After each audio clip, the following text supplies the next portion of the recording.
starters, you guys have played on the Olympic ice once this year. Does that help having been in Minnesota? You want to go to St. Cloud?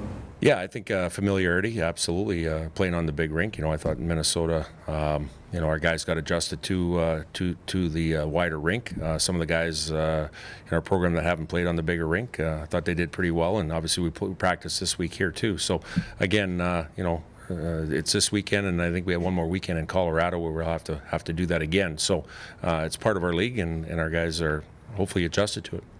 What can you guys do better on penalty kill?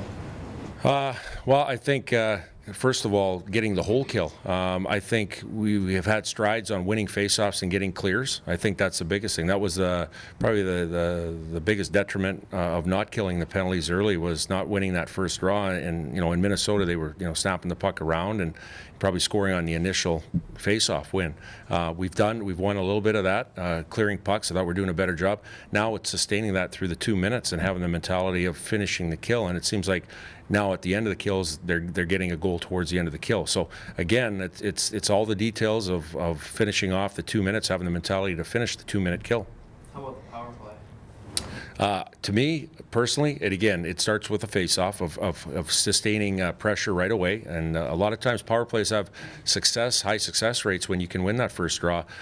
Getting that first draw. The other thing is quick puck movement. I think the biggest thing is when you snap pucks around and get the four-man box moving. That's a big deal. I think we've been static a little bit. And the other thing is the shot first mentality. Once you get a puck or a lane, you got to get it to the net. So winning a draw, quicker puck movement, shot first mentality. Some of the teams you've played that have blocked a lot of shots, is that something you guys can do different to avoid the block shots, or are they just doing a really good job getting them lanes? Well, I think it's a little bit of both. I think, first of all, I think we can get it off our tape quicker. I think we get it and we try to handle and then look for a play or look for a shot. By that time, the lane's closed. I think we can do a better job of shooting it quicker before that lane closes. I think the other thing, too, is I think, the other team pre-scouts, and they know who our shooters are, and they know, where to be right away and try to get in that lane. And what we're seeing now is we're not only seeing one guy, we're seeing two guys jump in the lane. That's mentality. That's selling out. So, again, I think there's a little bit of both going on, and I think we can alleviate that with us playing faster, playing quicker. It's still early, but is there a little bit of urgency this weekend? Well, yeah, I think there's urgency every time we, play in a game that you come off a loss with. But, our group, a very upbeat group, very, task orientated as far as what we have to do. And again, things haven't been coming easy for us right now. Our guys have stayed together. They've worked extremely hard in practice. And again, we're going to pull out of this. It's just a matter of time when we're going to do this. And, our group has the mentality to do this. So again, there is a little bit of disappointment over the past 6 games. There is urgency and there's commitment here too. Last week or after the game, you said that you guys weren't really that far off from where you want to be, correct? Yeah, absolutely. No, when you look at the games, they're not blowout games. They're 1-goal games. They're every game is different when we're leading a game or chasing a game where, there's ebbs and flows of games where we got to take control of the game. Like I said, I think Brad said the other day is there's only one game I think where we scored back-to-back goals. We got to sustain. When we score a goal, we got to be the next one to score that next one, not let the other team score that goal in a quick amount of time. So I think it's a concerted effort of the small details within a game that lead to the bigger picture with it, which is a win.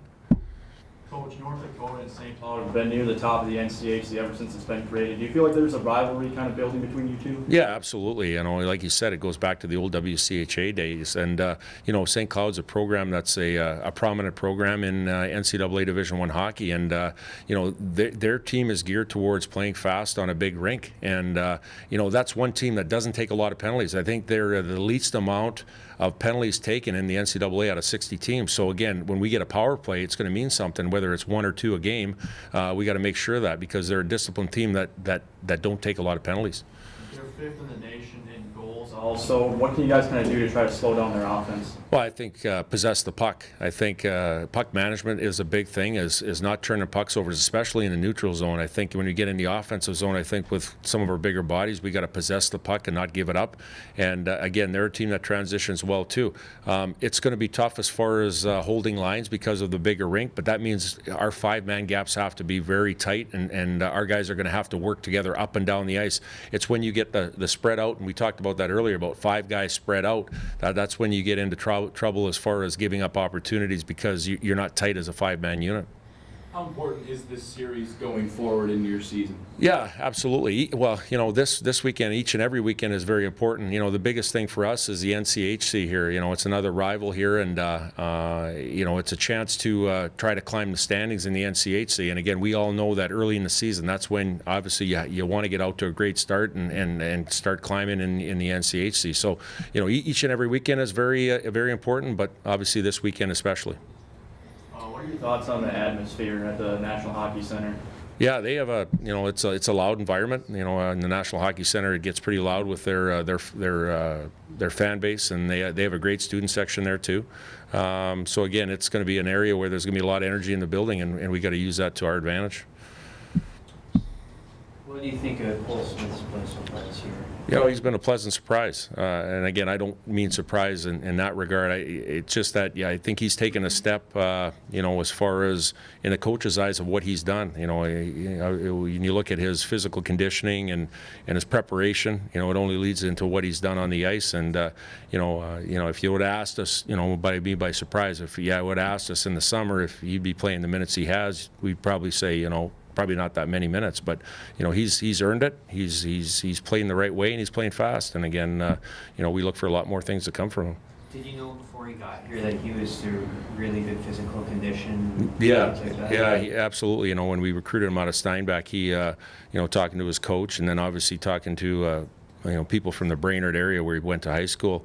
You know, he was a multi-sport athlete. He trained hard all the time, 12 months a year. You know, he was constantly focusing on his body and trying to get better as a player and as a person. And again, he's a great player to have in our culture. Any more questions? Thanks. Yeah.